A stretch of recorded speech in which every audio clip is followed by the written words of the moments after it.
ఓం నమః శివాయ. ఓం నమో నారాయణాయ. నరదృష్టి కర్మ నివారణ, సంచిత కర్మ, ప్రారబ్ధ కర్మ, ఆగమిక కర్మ నివారణ, సకల దోష దగ్ధ తులాభార కాళభైరవాయ నమో నమః. ప్రథమం శైలపుత్రి, ద్వితీయం బ్రహ్మచారిణి, తృతీయం చంద్రఘంటిక, కూష్మాండేతి చతుర్థం, పంచమం స్కందమాతేషు, షష్టమం కాత్యాయని చ, సప్తమం కాళరాత్రి, అష్టమం మహాగౌరీ, నవమం సిద్ధిరాత్రి. శ్రీ రాజరాజేశ్వరీ దేవ్యై నమోస్తుతే. హరి ఓం. మా ఛానల్కి స్వాగతం. చూస్తున్న వీక్షకులకు, ప్రేక్షకులకు, ప్రియ కాళభైరవ భగవద్బంధులకి స్వాగతం పలుకుతూ, మమ్మల్ని ఎంతగానో ఆదరిస్తూ ఉండబడినటువంటి ప్రియ సోదరా సోదరీమణులకు స్వాగతం పలుకుతూ, అందరికీ ముందస్తుగా విజయదశమి పండగ శుభాకాంక్షలు. అమ్మవారి యొక్క ఆశీస్సులు ఉంటే మనకు అన్నీ ఉన్నట్లే కనుక అమ్మను స్మరిద్దాం, అమ్మను ధ్యానిద్దాం. ప్రకృతితో మమేకమైనటువంటి అమ్మవారిని శాకాంబరి స్వరూపంలో పూజ చేసుకుందాం. జీవనాన్ని అద్భుతమైన ఆనందకరమైన జీవితానికి స్వాగతం పలుకుదాం. 1వ తారీఖు 10వ నెల 2024 నుండి 15/10/2024 వరకు పుట్టినటువంటి వారందరికీ కూడా ముందస్తుగా జన్మదిన శుభాకాంక్షలు. గతంలో వివాహం చేసుకున్న వారికి వివాహ వార్షికోత్సవ శుభాకాంక్షలు. ద్వాదశ రాశుల్లో గ్రహ గమనాల్ని ఒకసారి వీక్షింపచేద్దాం. వృషభ రాశిలో దేవగురు బృహస్పతి సంచార స్థితి, విశేషంగా మిథున రాశిలో కుజ భగవానుడు సంచార స్థితి, కన్యరాశిలో రవి బుధ కేతు సంచార స్థితి. 3 గ్రహాలు కలిపి బుధాదిత్య రాజయోగం చేత కన్యరాశిలో సంచార స్థితి. తులారాశిలో శుక్ర భగవానుడు స్వక్షేత్ర సంచార స్థితి. కుంభరాశిలో శని భగవానుడు స్వక్షేత్ర తిరోగమన సంచార స్థితి. మీనరాశిలో రాహు సంచార స్థితితో ద్వాదశ రాశుల్లో గ్రహ గమనాలు ఈ విధంగా ఉన్నాయి. వృశ్చిక రాశి వారు మహాలయాల అమావాస్య సందర్భంగా ఎలాంటి విధులను పాటించాలో ఈ వీడియోలో తెలుసుకుందాం. ఒకవైపు అర్ధాష్టమ శని జరుగుతున్న విషయం తెలిసినటువంటిదే. వృశ్చిక రాశిలో ఏ నక్షత్రాలు వస్తాయి అనగా, విశాఖ నక్షత్రంలోని చివరి పాదం 4వ పాదము, అనురాధ నక్షత్రంలోని 4 పాదాలు, జ్యేష్ఠ నక్షత్రంలోని 4 పాదాలు కలిపితే వృశ్చిక రాశి. చాలామందికి డేటా బర్త్లో లేనటువంటి కారణం వలన పేరు యొక్క మొదటి అక్షరాన్ని అనుసరిస్తూ ఆ రాశిని తెలుసుకునే ప్రయత్నం చేద్దాం. తో, నా, నీ, ను, నే, నో, యా, ఈ, యు అక్షరాల వారందరూ కూడా వృశ్చిక రాశి జాతకులే. అలాగా ఈ మహాలయాల అమావాస్య అందులో బుధవారం రోజు రావడం, ఉత్తరాహస్త నక్షత్రం రావడం వలన గతించినటువంటి వారికి ప్రీతికరమైన పదార్థాలను నైవేద్యంగా ఏర్పాటు చేసి నల్ల నువ్వులు దర్భలతో తర్పణం వదిలేసుకొని, అలాగనే ఎరుపు వస్త్రాలను కానీ లేకపోతే తెలుపు వస్త్రాలను కానీ నవధాన్యాలను 1 కేజీంబావును బ్రాహ్మణుడికి దానం ఇవ్వడం కానీ, గోమాతకు ఆహారం ఏర్పాటు చేయడం కానీ, కాకులకు ఇలాంటి పదార్థాలు ఏర్పాటు చేయడం కానీ ప్రవహించే నీటిలో ఏర్పాటు చేయడం వల్ల గతించిన వారి యొక్క స్మరణ చేయడం వలన వారు ఆ రూపంలో జీవుడు ఆత్మ తృప్తి చెంది ఈ యొక్క వృశ్చిక రాశి వారికి అర్ధాష్టమ శని యొక్క తీవ్రత తగ్గి కోపము, ఆవేశము అలాంటివి ఏమీ లేకుండా అనుకున్నటువంటి అద్భుతమైన జీవితానికి నాంది పలుకుతారు అని చెప్పి గమనించాలి. అలాగే వీరికి అర్ధాష్టమ శని యొక్క ప్రభావం వలన వీరి యొక్క జన్మ నక్షత్రం రోజున పూర్ణిమ అమావాస్య తిథుల యందున దూర వాయు జల ప్రయాణాలు పెట్టుకోవద్దు. వీలైనంత వరకు మౌనం, ధ్యానం, ఏకాగ్రత అవసరం అని చెప్పి గుర్తుపెట్టుకోగలగాలి.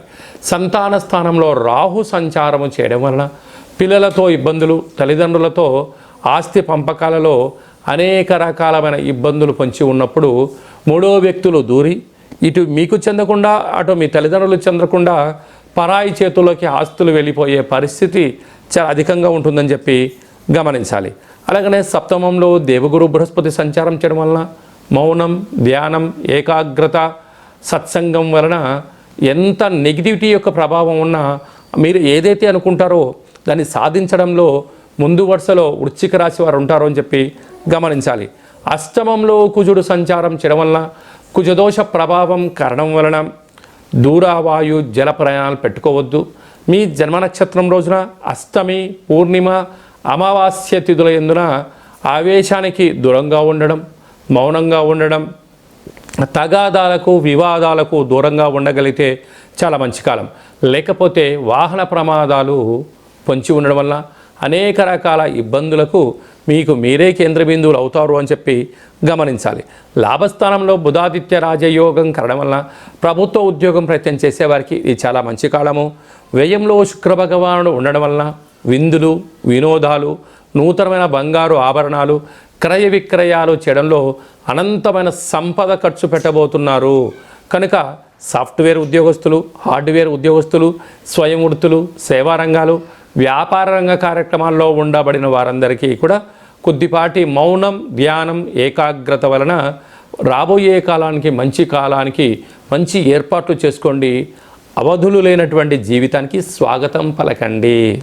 అక్టోబర్ మాసంలో ముఖ్యమైనటువంటి పండుగల గురించి క్లుప్తంగా, సవివరంగా, సంపూర్ణంగా తెలుసుకుందాం.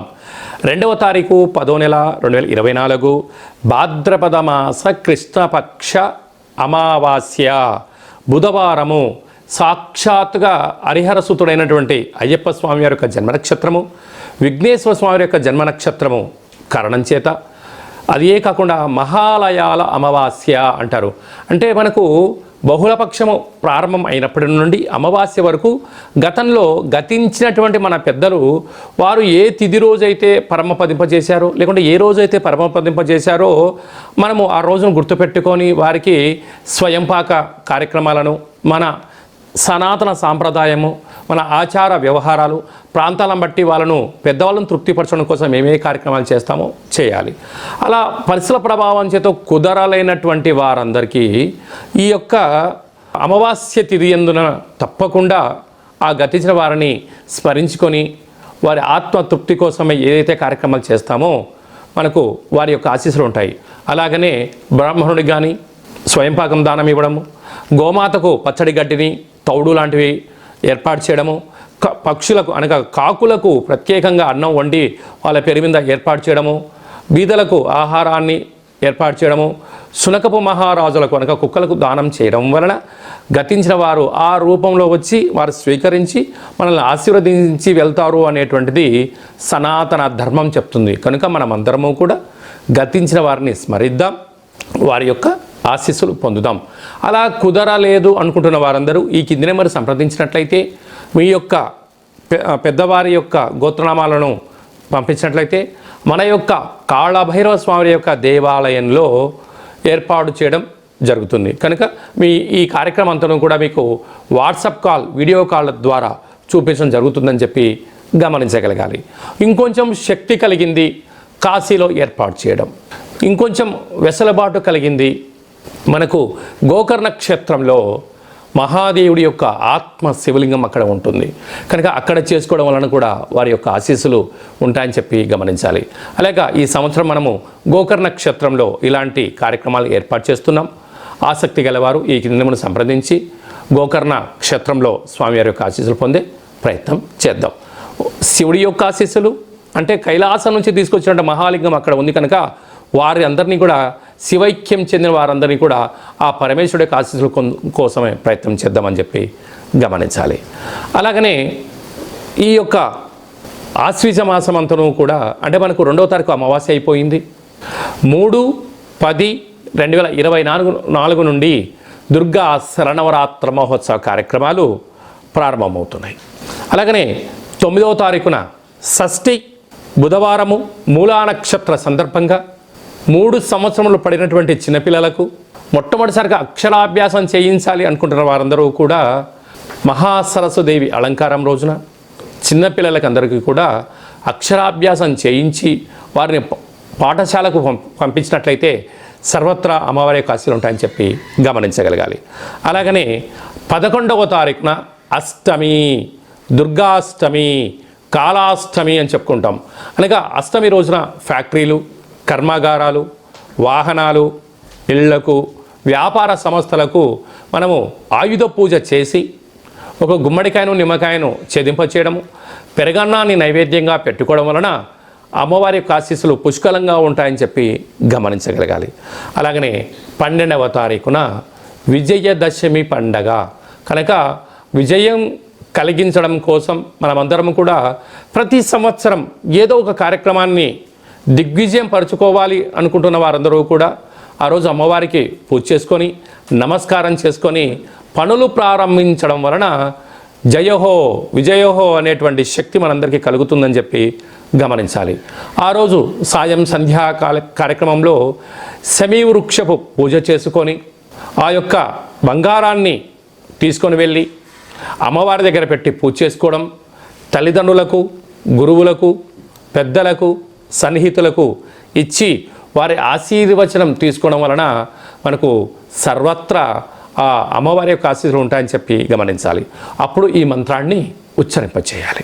ఒక తెల్లటి పేపర్ పైన ఎరుపు పెన్ను చేత కానీ పసుపు రంగు పెన్నుతో కానీ ఈ యొక్క మంత్రాన్ని ఉచ్చరింపచేసి ఆ వృక్షదేవత దగ్గర పెట్టి నమస్కారం చేసుకొని రావాలి.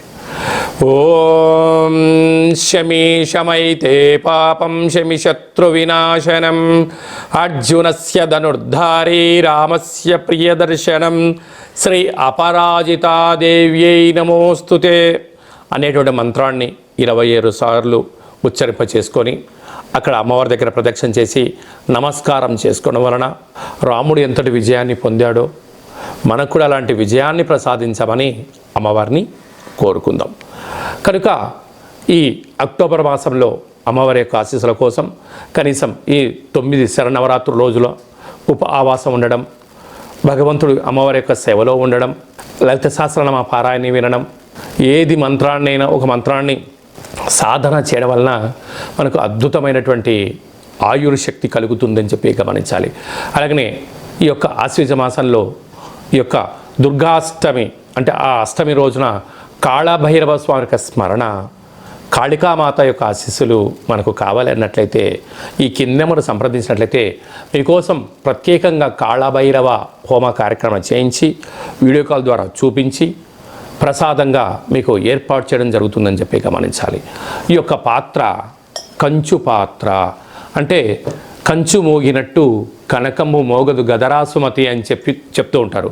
ఈ యొక్క పాత్రను మనం ఒక్కసారి గమనించినట్లయితే ఈ యొక్క పాత్రలో 12 రాసులను అచ్చు వేయడం జరుగుతుంటుంది. ఈ పాత్రతో ఉపయోగాలను ఒక్కసారి మనం తెలుసుకుందాం. ఇలా ఒక్కసారి శబ్దం చేసినట్లయితే ఓంకార శబ్దం రావడం జరుగుతూ ఉంటుంది.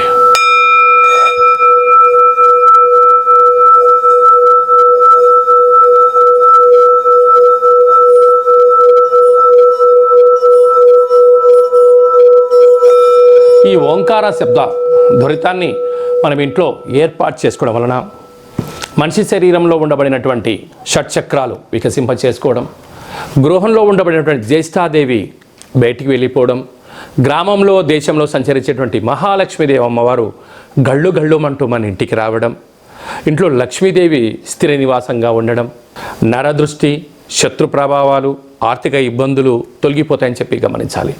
అలాగా ప్రతిరోజు ఉదయం పూజ చేసుకున్న తర్వాత ఉదయం 12 సార్లు, సాయంత్రం 12 సార్లు ఆ యొక్క శబ్దం చేయడం వలన అద్భుతమైన ఐశ్వర్యం మన సొంతం అవుతుందని చెప్పి గమనించాలి. అలాగనే ఈ అక్షయ పాత్రతో పాటు కాళభైరవ స్వామి యొక్క పిరమిడు, డాలరు, కంకణము మీకోసం ప్రత్యేకంగా కాళభైరవ హోమ కార్యక్రమాన్ని ఏర్పాటు చేయించడం, ఒక కాళభైరవ సౌభాగ్యం ముడుపును కట్టడం, కూష్మాండ దీపాన్ని ఏర్పాటు చేయడం, ఇదంతా కూడా వీడియో కాల్ ద్వారా మీకు ప్రత్యక్ష ప్రసారం చూపించడం జరుగుతుందని చెప్పి గమనించాలి. అలాగనే 27 రకాల వస్తువులతో దిష్టి తీయించడం కూడా జరుగుతుందని చెప్పి గమనించాలి. అలాగా ఈ యొక్క అక్షయ పాత్రను ఎవరైతే సొంతం చేసుకుంటారో 12 నెలలు ఒక్కొక్క నెలలో ఒక్కొక్క రకమైన కాళభైరవ స్వామివారు ఉంటారు కనుక ఆ కాళభైరవ స్వామి యొక్క పూజా కార్యక్రమం చేయించినప్పుడు మీ గోత్రనామాలు కూడా చెప్పడం జరుగుతుందని చెప్పి గమనించాలి. ఆసక్తి గలవారు ఈ కింది నెంబర్ని సంప్రదించి అక్షయ పాత్రను సొంతం చేసుకోగలరు. కాలభైరవ హిమాలయ సముద్రపు సైంధవలవన దీపం. అంటే ఉప్పులందు సైంధవలవనం ఉప్పు వేరయ్య అని చెప్తారు. మనము ఏదైనా ఉప్పు లేకపోతే రుచులు రావు కూరలు, అందుకే అప్పు చేసైనా ఉప్పు కొనమంటారు. కానీ అది ఎలాంటి ఉప్పు కొనాలి? సైంధవలవనం అంటే హిమాలయాల ప్రాంతాలలో మినిమం ఒక 100 నుంచి 125 సంవత్సరాలు పడుతుంది ఈ యొక్క ఉప్పు తయారవ్వడానికి. ఆయుర్వేదంలో ఈ ఉప్పు రారాజు అంటే ఈ యొక్క ఉప్పును ఏర్పాటు చేసుకోవడం వలన మనం ఇంట్లో ఏదైనా కూరలు కానీ కూరగాయలు కానీ ఆహార ఉత్పత్తులు తయారు చేసేటప్పుడు ఈ యొక్క సైంధవలవనాన్ని వేసుకోవడం వలన సంపూర్ణమైనటువంటి ఆయురారోగ్యాలు ప్రసాదిస్తాయని చెప్పి మనకు వేదాలు, ఆయుర్వేదము, చరక సంహిత లాంటి మనకు పుస్తకాలు తెలియజేస్తున్నాయి. ఇక్కడ ఈ మనకు కనిపిస్తున్నటువంటి ఈ ఒక్క ఉప్పు దీపాన్ని ఇంట్లో పెట్టుకోవడం వలన ఎలాంటి ఉపయోగాలు సవివరంగా సంపూర్ణంగా తెలుసుకుందాం. చుట్టూ 30 మీటర్లు అంటే ఎత్తులోకి భూమిలోకి left right east west north south అంటే 8 వైపులా ఈశాన్య తూర్పు ఆగ్నేయ దక్షిణ నైరుతి పశ్చిమ వాయువ్య ఉత్తర దిగ్భాగము పైకి కిందికి చుట్టూ 30 మీటర్ల వరకు ఈ యొక్క పొగ ద్వారా ఈ ఉప్పు కరిగిపోతూ మనకు ప్రశాంతమైన వాతావరణాన్ని కలిగిస్తుంటుంది. అంటే ఇంట్లోకి రాగానే, అంటే బయట ఎన్నో పనుల చేత ఎన్నో రకాలుగా ఇంట్లోకి రాగానే ఈ యొక్క ఉప్పు దీపం యొక్క గాలిని సోకడం వలన ముందు మనకు మనశ్శాంతి కలుగుతుంది. అలాగే మీ వ్యక్తిగత జాతకం తెలుసుకోవాలనుకుంటున్నారా? మీ యొక్క పేరు, పుట్టినటువంటి తిథి అంటే డేటు, నెల, సంవత్సరం, సమయం రాసి మీరు వాట్సాప్లో పంపించగలిగినట్లయితే సంపూర్ణంగా 100 సంవత్సరాల జాతకాన్ని వ్రాసి పంపించి మీరు పుట్టినప్పుడు గ్రహ గమనాలు ఎలా ఉన్నాయి, ప్రస్తుత కాలమాన ప్రకారంగా గ్రహాలు ఎలా ఉన్నాయి, రాబోయే కాలంలో ఎలా ఉండబోతున్నాయో భూత భవిష్యత్ వర్తమానాన్ని తెలియజేయడం జరుగుతుందని చెప్పి గమనించాలి.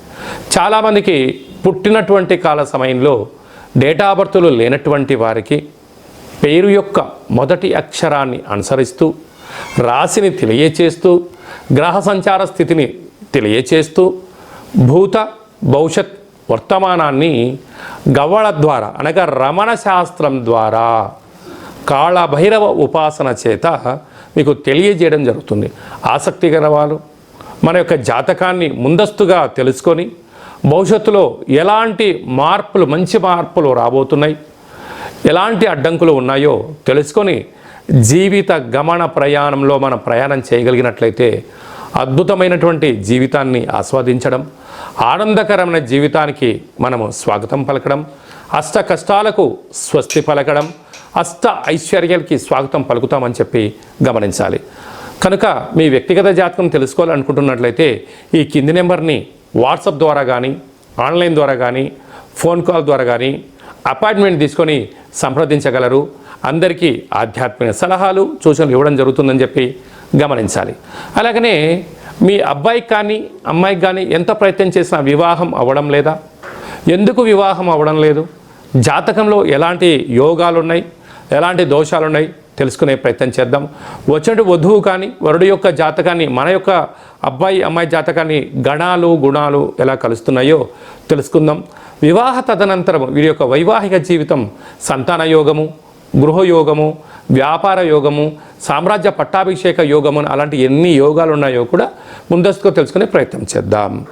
అలాగనే భార్యాభర్తలు తరచుగా గొడవ పడడం, ఎవరికి వారే యమునా తీరే అన్నట్టుగా ఉండడం, ఒకరు చెప్తే మరొకరు వినకపోవడం, పెద్ద మనుషులని పంచాయతీ అని విడివిడిగా ఉండడం, అలాగనే నిత్యము పోలీస్ స్టేషన్లు కోర్టు సమస్యలతో బాధపడుతున్నారా? మీరు ఒక్కసారి భార్యాభర్తల యొక్క జాతకాన్ని ఒక్కసారి పంపించినట్లయితే చిన్న చిన్న అడ్డంకులను తొలగించుకునే ప్రయత్నం చేసుకొని పార్వతీ పరమేశ్వరులు ఎలా కలిసి ఉంటున్నారో అలా కలిసి ఉండేటువంటి సలహాలు సూచనలు ఇవ్వడం జరుగుతుందని చెప్పి గమనించాలి. అందరికీ శుభం, జయం, లాభం జరగాలని కోరుకుంటూ ఆశీర్వచనం. ఓం శతమానం భవతి శతాయు పురుష సతేంద్రియ ఆయుష్యేవేంద్రియే ప్రతిష్టతి ధనం ధాన్యం బహుపుత్రలాభం శత సంవత్సరం దీర్ఘమాయు సర్వే జనా సుఖినో భవంతు లోకా సమస్తా సుఖినో భవంతు సర్వం శరణవరాత్ర దేవత అర్పణమస్తు. హరి ఓం. ఈ వీడియో మీకు నచ్చినట్టయితే లైక్ చేయండి, షేర్ చేయండి, మా యొక్క ఛానల్ని సబ్స్క్రైబ్ చేసుకోండి. అందరికన్నా ముందుగా మీ వ్యక్తిగత జాతకం తెలుసుకోవాలనుకుంటున్నారా? అందరికన్నా ఆధ్యాత్మికమైన సలహాలు ముందస్తుగా మీరే వినాలనుకుంటున్నారా? అయితే పైన ఆల్ అనే బటన్ను తెలియచేయండి. అలాగనే గంట సింబల్ కూడా ప్రెస్ చేయండి. ఈ ఆధ్యాత్మిక భక్తి సమాచారాన్ని భగవద్బంధువులకు, మిత్రులకు, స్నేహితులకు మీరు ఎవరి క్షేమాన్ని కోరుకుంటున్నారో, లేకుంటే మీ క్షేమాన్ని ఎవరైతే కోరుకుంటున్నారో వారికి కూడా ఈ వీడియోను ఫార్వర్డ్ చేసి భగవంతుడి యొక్క ఆశీస్సులు పొందగలరు.